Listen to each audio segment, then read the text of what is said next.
तो हमने अभी रेंट कर ली है स्कूटी जो है मैनुअल, ऑटोमेटिक थी नहीं, तो एक पड़ी है 1,10,000 वियतनामी डोंग की, तो ऑलमोस्ट हो गए 377 रुपये आपके इंडियन रुपये। बहुत अच्छा है। पेट्रोल भरवाया है 70,000 का।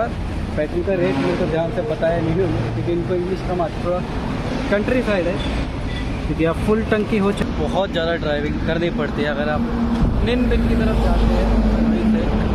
और मैं बता दूँ ये ड्राइवर के लिए बिल्कुल कंफर्टेबल नहीं है। क्यों मेरे दोस्तों, कैसे हो सबके? आपका स्वागत है एकदम फ्रेश ताज़ा ब्लॉग में। तो अभी हम बाहर निकल चुके हॉस्टल में, तो आज है तारीख 23 और हाँ हम जा रहे हैं निन बिन की तरफ और ऑलमोस्ट हम स्कूटी रेंट करके जाएंगे क्योंकि यही सबसे चीपेस्ट प्राइस दिखा रहा है यहाँ पे। मतलब बस थोड़ी महंगी है तो हम स्कूटी रेंट करेंगे। हम 4 बंदे हैं तो इंडिविजुअली बढ़ जाएगा तो थोड़ा सस्ता पड़ेगा। निन बिन बहुत खूबसूरत है। अगर आप यहाँ आते हो तो निन बिन ट्राई करना। आपके पास 2 ऑप्शन पड़ जाएंगे। अगर आपके पास थोड़े एक्स्ट्रा पैसे तो आप हॉलोंग बे भी जा सकते हो और निन बिन भी जा सकते हो एक टुगेदर।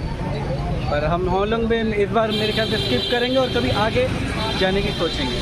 तो अभी के लिए हम ढूंढ रहे हैं स्कूटी रेंटल की शॉप जहाँ से हम स्कूटी रेंट कर पाएँ 2 और 4 बैठ के हम जा पाएँ। और यहाँ पे ध्यान रखिएगा क्योंकि इंडिया जैसा नहीं है, थोड़ा इनका लेफ्ट साइड में चलता है मेरे ख्याल से, पता नहीं मेरे को, लेकिन यहाँ पे मोटर व्हीकल बहुत ज़्यादा है, 2 व्हीलर। तो आप ध्यान रखिएगा कि आपके साथ कोई एक्सीडेंट ना हो जाए, क्योंकि मैंने भी यहीं आते हुए लोकल्स का ये एक्सीडेंट होता है देखा है। तो यहाँ पे आप ध्यान रखिएगा क्योंकि इंडिया ऐसा सिस्टम तो नहीं है। तो अभी चलते हैं सीधा मोटर बाइक की तरफ। तो हमने अभी रेंट कर ली है स्कूटी जो है मैनुअल, ऑटोमेटिक थी नहीं, तो एक पड़ी है 1,10,000 वियतनामी डोंग की, तो ऑलमोस्ट हो गए 377 रुपये आपके इंडियन रुपये। बहुत अच्छा है। पेट्रोल इन्होंने फुल करके दिया है और इन्होंने कहा है कि जब वापस आओ तो फुल करा के लेना। और यहाँ एक ये है और एक ये वाली हमारी, और इन्होंने समझा दिया कि कैसा कैसा है तो देखते हैं। और इनमें क्लच नहीं है, हमारे में क्लच होता है कि अगर मैनुअल होता है पर इनके क्लच नहीं है, पहला गेयर डालो दूसरा डालो। हाँ मेरे पास।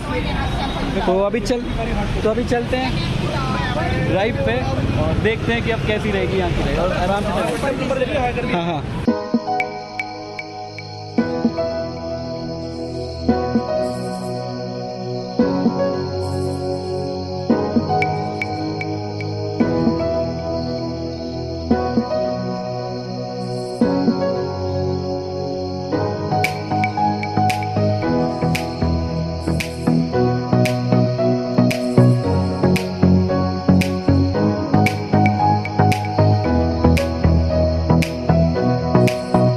अभी जस्ट पेट्रोल भरवाया है 70,000 का।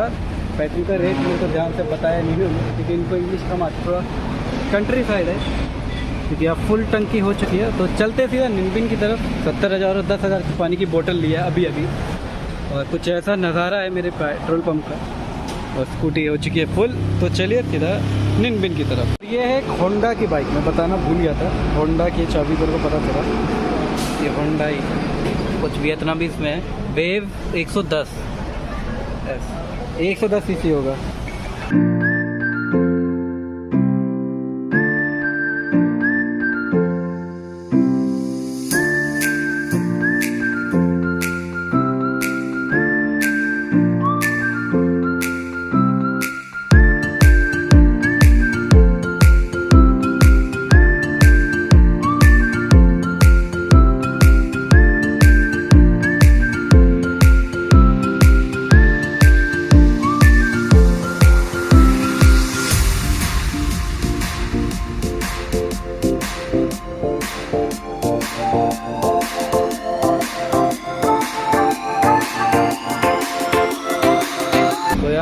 बहुत ज़्यादा ड्राइविंग करनी पड़ती है अगर आप निन बिन की तरफ जाते हैं। और मैं बता दूं ये ड्राइवर के लिए बिल्कुल कंफर्टेबल नहीं है ये वाली।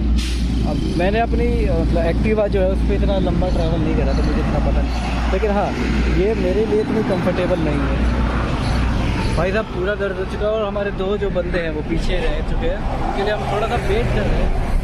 उसके बाद बस जब ज़्यादा दूर तो नहीं बचा, 16-17 किलोमीटर बचा है। ये पूरा करने के बाद बस अब ये है कि हड़बड़ी सी मची रहेगी अब जाने के लिए। अब हमारे पास ज़्यादा कुछ टाइम नहीं हुआ कि निन बिन को हम पूरा एक्सप्लोर या फिर आधा भी एक्सप्लोर कर पाए। अब ऑलमोस्ट 5 बज चुके हैं और 9 बजे तक ये स्कूटी रेंट की दुकान खुली रहती है। अगर हम लेट पहुँचे, हमने कल करा तो हमें एक्स्ट्रा मतलब फिर अगले दिन का भी हमें देना पड़ेगा चार्ज। और पेट्रोल अभी मैंने 2 बार ही भरवाया है। एक बार ही तो इनका कम ही था, तो मेरा पहली बार पड़ा 70,000 वियतनामी डोंग। ऑलमोस्ट आपको हो गए ये तुम्हारे 100 या फिर ऐसे कुछ हो गया, मैं स्क्रीन पे दे दूँगा, वहाँ से देख लेना। और दूसरी बार करा है 60,000 डोंग का।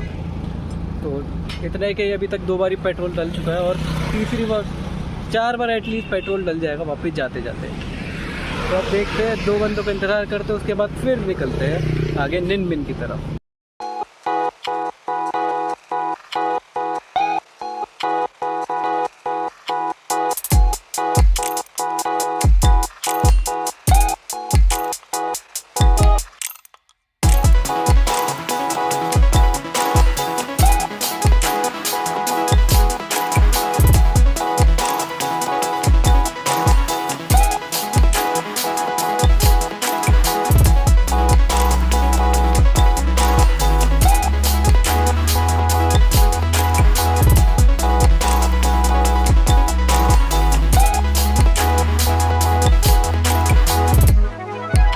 यहाँ पे हम आ चुके हैं निन बिन। कौन सी जगह मेरे को अभी याद नहीं, मैं लिख दूंगा क्योंकि मैं बारे में देखता नहीं ज़्यादा। लेकिन व्यू बहुत प्यारा है। यहाँ पे बत्तख बहुत सारी है, जैसा कि आप देख सकते हैं, बत्तख बहुत सारी है। और भाई बहुत हालत ख़राब हो चुकी है, और मेरे ख्याल से अभी थोड़ी बहुत चढ़ाई भी करनी पड़ेगी। तो आज गए और वापस भी जाना है, तो आज गए हम। देखते हैं अब क्या कर सकते हैं और क्या फ़न है। फ़न तो नहीं है वैसे। ऑलमोस्ट पूरा 1 घंटा है हमारे पास ऊपर चढ़ने का, फिर नीचे उतरने का। तो आज देखते हैं कैसे कर पाएंगे।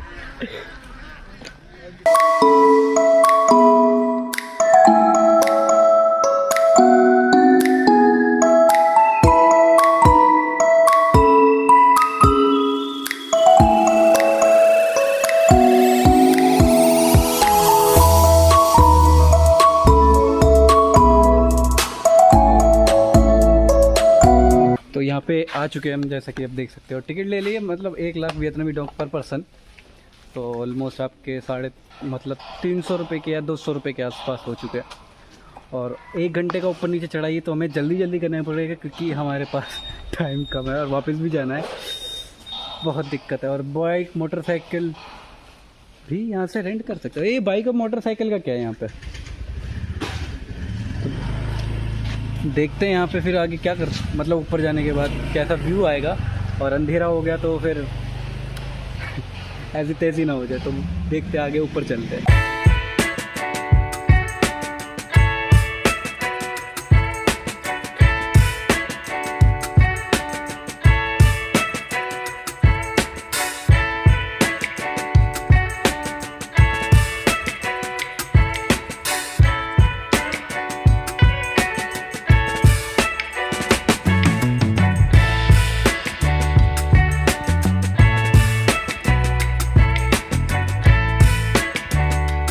कुछ दिखता है यहाँ का व्यू पॉइंट, मैं कहूँ बहुत ज़्यादा प्यारा है और वर्थ इट है यहाँ पे आने के लिए।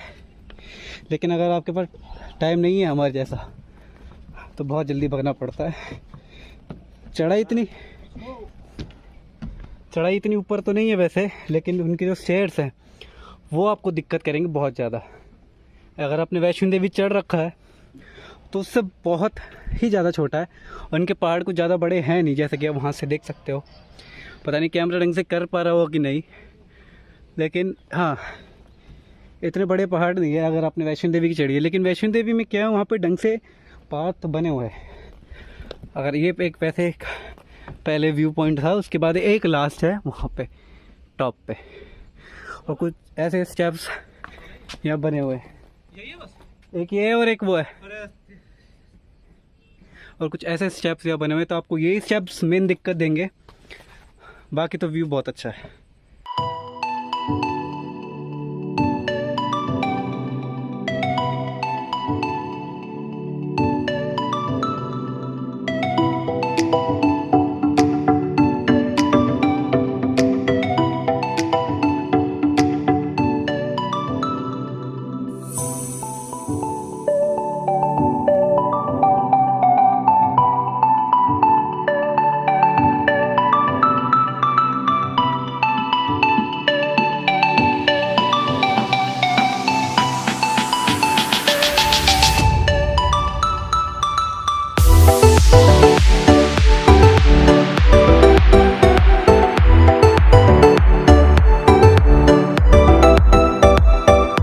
व्यू पॉइंट का मैं नाम भूल रहा हूँ क्योंकि मेरी हालत बहुत ज़्यादा ख़राब है।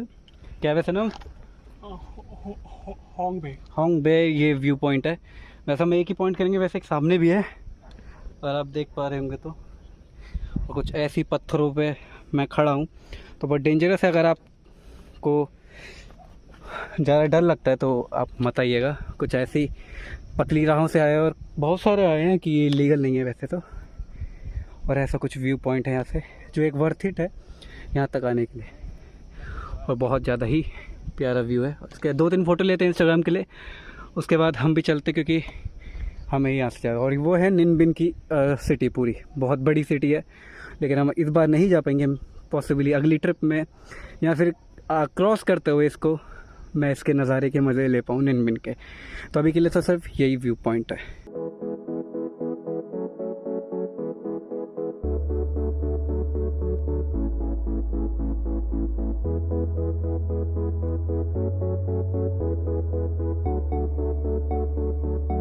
फिर नीचे आ चुके हम और ये वो वाला मंदिर जो आपको सिनेमैटिक पे दिखाया था। तो अब चल रहे हैं सीधा नीचे क्योंकि अब इतना टाइम नहीं हमारे पास और वो आवाज़ें लगा रहा है, हमें बुला रहा है के लिए। तो अब नीचे चलते हैं सीधा और नीचे ही मिलेंगे, वरना सीधा हनोई में मिलेंगे क्योंकि अब हमें ड्राइव करके सीधा हनोई में जाना है।